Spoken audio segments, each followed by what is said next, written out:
So with the stuff that you're doing, between the Brass Out Loud and the new music stuff that you're doing, and it seems like the common theme is that you seem to be passionate about one, connecting people, but two, giving voice to those people whose voices tend to be not listened to or not heard for various reasons. What started that? Well, I've actually been doing it for years. I just want to preface this by saying because I feel like so many people now are like, yes, program music by diverse composers. And I'm like, yes, I have been doing this for years. But also, I'm going to continue to tell you to do it now because it's trendy and everyone should be doing it. And so just wanted to point that out because, yeah, like I'm not hopping on the trend here. It's not cool to now, have music by Black composers on your concert. It's like, this is a thing that I've been thinking about for a while and that so many other people have thought about for a while. And like, thank you all for just joining us to this conversation because it's important. Glad you're here. So yeah, it's definitely something I've been thinking about. With my first album, I commissioned a bunch of female composers and found a bunch of premiered works, also by female composers, and decided that that was going to be the focus of my first album. And then with my second album, I was focusing on new music for trumpet inspired by politics and social concepts. So I was thinking about like specific issues but also specific people, and I made sure that the whole album was like people from all different groups, genders, races, all of that good stuff, so that it could be like, if I'm talking about actual issues that everyone in the world is struggling with, like that it looks like people who are all in the world, not like in my corner of like hipster gentrified Brooklyn or whatever. So Yeah. Well, that's interesting because I have a good friend who is a manager, like an upper level manager in a big, global corporation. And we were having a conversation recently about diversity. And, he's from England, and he's saying, I thought that I was, really good at keeping an open mind about everybody, but I suddenly looked out at all the people that I hired, and they're primarily white males. And he goes, why is that? I know that there are more qualified people. And it dawned on him that the problem wasn't that, if he wasn't picking a white male over a female of color, or anything. It wasn't that he was always picking the right person for the job. It was the fact that the recruiters were only getting those people.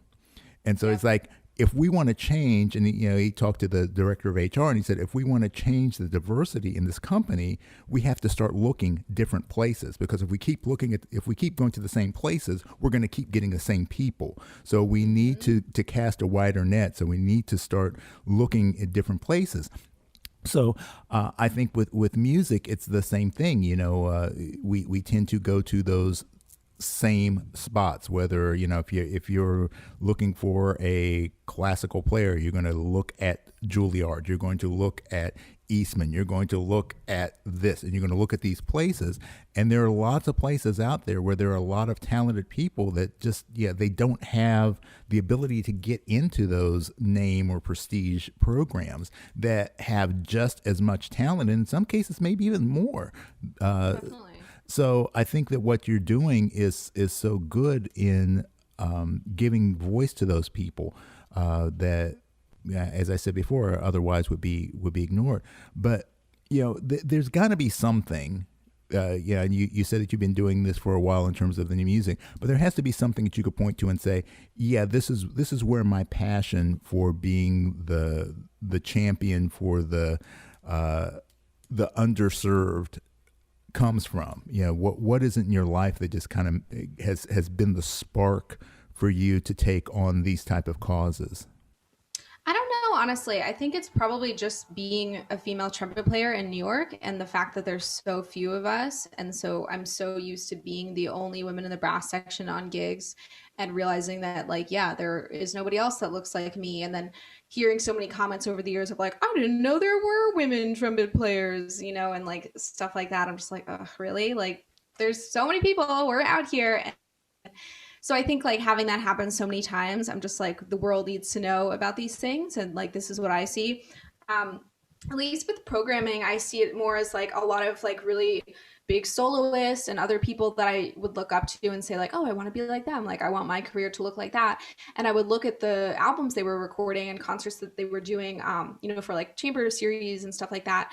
I'm like, wait, why is it all music by dead by men? Like nobody needs to hear the Hummel again. Like I love it. I'm totally working on it right now for a recital, but like we would be fine if it was never played again.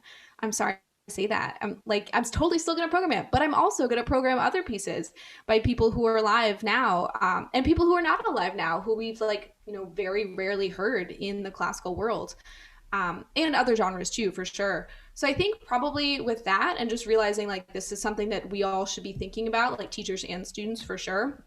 At least what you were saying before about bringing people together and like what we can all do. I think the big thing is, yeah, like trying to hire people that don't look like us, which is a really big thing. And it's so easy to hire, the other people in your studio who all are like living in the same dorm, or like, we're all like, it goes back to like locker room talk and like these groups of like everyone's the same gender and we're all hanging out on the band bus together. So it's like we're not going to hire that other person who's like literally not in the same room as us. But the more that we can like extend the invitation across the table to those people who are not necessarily in the same dressing room before the concert as us, who maybe weren't invited to like the beer hang because they weren't in that room also. And so the more we can, reach out to those people to be included and to be hired on gigs, so we don't have all of these brass quintets or brass ensemble concerts that are all white men. And I'm just like, really? Like, how is it possible? Definitely in the jazz world, we were seeing it a lot too. It's like a whole big band and you couldn't find a woman to be in it. Like, that's crazy. There are so many women playing jazz. Like, you didn't think to ask anyone. So things like that, we need to hire diverse voices as well. Yeah, yeah. There's so much of it, and it's a kind of yin yang thing. There's like you want to network, you want to work with people that you're comfortable with, in terms of if I know that if I get a call for a session, I've got a group of people that I've just worked with for so long that it's kind of second nature. We don't have to really talk about much. It's just like, I write a chart and they know exactly how I like to phrase things and articulate things. So it just makes my job easier. However, there does become a level of where you paint yourself in a corner because you don't have new ideas. You don't have fresh takes on things. And I think that that's where diversity comes in, that having people with different perspectives, people with different backgrounds, different experiences, they add to the process and as opposed to detract from.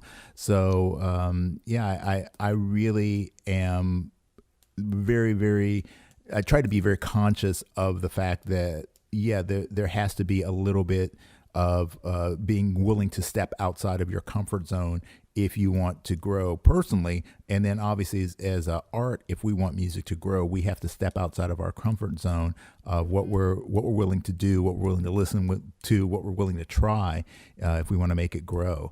So where have you stretched your comfort zone over the past few years? You're not old enough to be talking about decades, so Yeah, I will admit, maybe not decades, but honestly, everything since March, since everything shut down, I feel like I've been pushing myself and stretching that, because I used to be one of those people that was really scared of technology, and I was working on a computer that was 10 years old, and it was Windows, and I was using like Windows Live Movie Maker to edit videos, and I could put in an MP3 with my video, and that was the extent of my editing skills. And now I'm doing like all these fancy projects. And so I really had to just like take the time and be like, okay, I'm not stupid. I can figure this out. Like, I'm going to watch some YouTube videos about it.